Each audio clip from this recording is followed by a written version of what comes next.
Now let's get the show started. Our first guest of the evening is a talented dancer and actor and has performed on many stages, including at South by Southwest and Austin City Limits. Please welcome the lovely Natalie Tischler.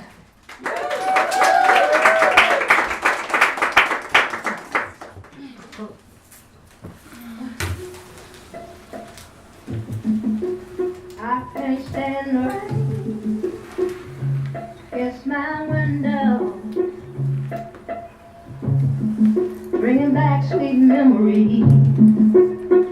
Yeah, when the rain, do you remember how sweet it used to be?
In full disclosure, I met Natalie through Diva Dance, where you teach classes, which is basically for people who aren't as talented as you, because I can't dance for shit, but you're an amazing dancer and teacher.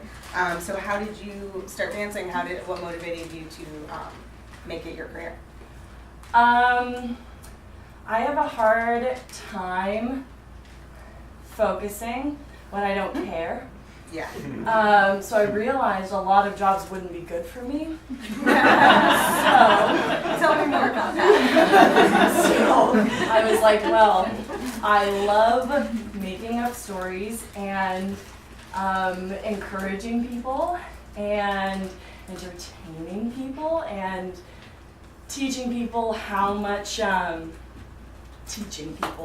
guiding people, I guess, on how much freedom can come from releasing parts of your body and through motion and stuff. So starting dancing, I would dance a lot in my room, with some candles lit, just like, oh, it was a hard day, I gotta move.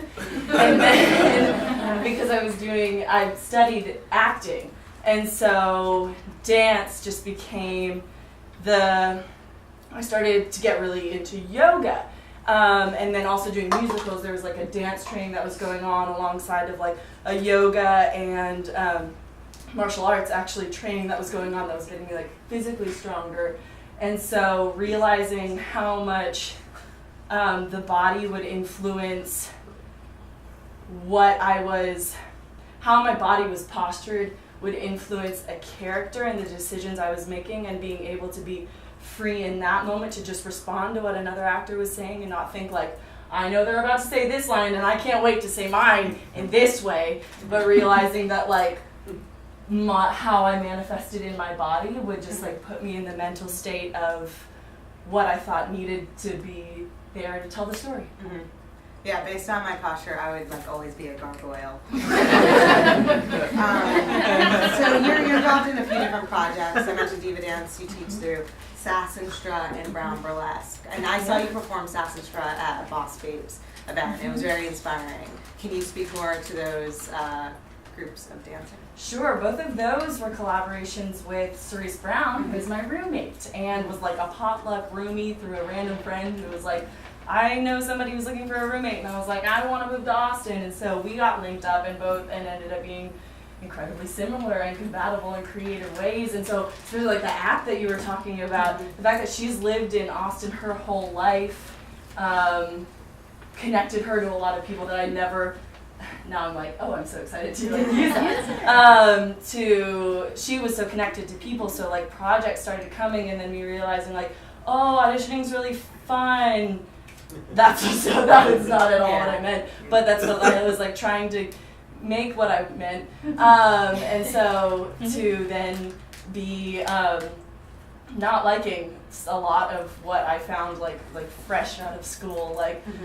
This, I wanted to act, and then like realizing, like auditions and whatever, and just how much I guess you need to be an entrepreneur to be an artist, it hadn't really sunk in, and so realizing like, well, I know I want to go that route, and I know like I still need to find a way to be myself, so acting and dancing were the ways that I still felt I could be myself. That's within awesome. that. That's awesome. And what's one takeaway you want the audience to experience through your dance performance? Through that, Any dance performance. My biggest takeaway was like, I can't dance, and that's not a Missy Elliott song. Well, then I want you for your takeaway to be that I was scared shitless. Really? Like, oh yeah, this is the first time I've done that kind of thing, you know, it's never been like, hey everybody, you know what I mean? It's always been like, you're at a restaurant and like, ooh, there's dancing happening, like that's nice, it's all part of the ambiance, or you know, or even like with the Sass and Strut thing, but even then there's like a group, it's choreographed or whatever, but I was like, I want to know, so that was a selfish dance, because I was like, I want to know what happens whenever I get up in front of a group of people and decide to just start dancing. Yeah, so. Most of the time they're like, please leave when I do that. I'm disturbing all of the restaurants. I'm gonna go ahead and say that she's selling herself short. She's flying class. That's very generous. And before you go, most memorable performance or gig. You've done a lot of cool gigs. I follow you on Instagram. You were doing some stuff for Westworld and just all different funky things. What's your favorite or most memorable or craziest? I just feel like I need to hold these when I say it. Is the first time I actually ever improvised dance by myself in front of people. It was to a guy who was playing the saxophone. Who's now my boyfriend. So that's the most memorable. It was like the music he made. I was just like, oh, this is what it feels like to be present and want to use my body. And there was entertainment happening, and it was like a thing. And it was like the least scared yet most vulnerable I'd ever felt. That's awesome. Oh. Natalie Tischler, everyone.